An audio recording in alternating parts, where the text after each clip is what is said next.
What was the structure of the Soviet government under the Constitution? Have you ever wondered how the Soviet Union's government was organized? The structure was designed to reflect the principles of communism. At the heart of this system was the Communist Party, which guided all state functions. The foundation of this government was laid out in the 1936 Constitution and later constitutional frameworks. The highest authority was the All-Union Supreme Soviet. This was a bicameral legislature made up of two chambers, the Soviet of the Union and the Soviet of Nationalities. The Supreme Soviet was responsible for making laws, approving budgets, and electing key officials. Members of this body were elected through direct elections, which aimed to reflect the idea of popular sovereignty within a socialist context.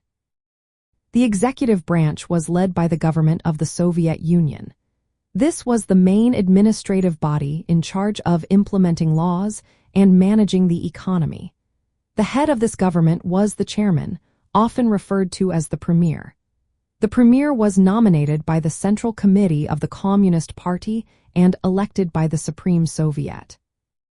The government also included deputy chairmen, ministers, and heads of various state committees, all overseeing sectors like industry and agriculture.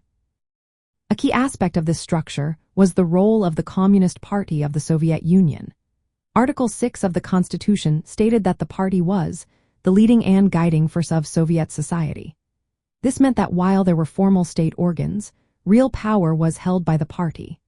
The party controlled the nomination and election of officials, maintained a majority in the Supreme Soviet, and directed policies according to Marxist-Leninist principles.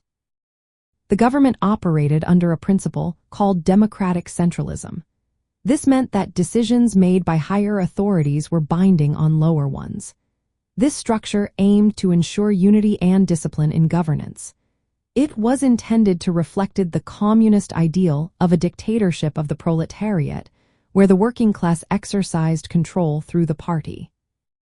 In practice, the Soviet government combined legislative, executive, and party functions to maintain centralized control over its diverse population. The government was tasked with economic planning, social development, and defense, all coordinated through ministries and committees under the premier's leadership.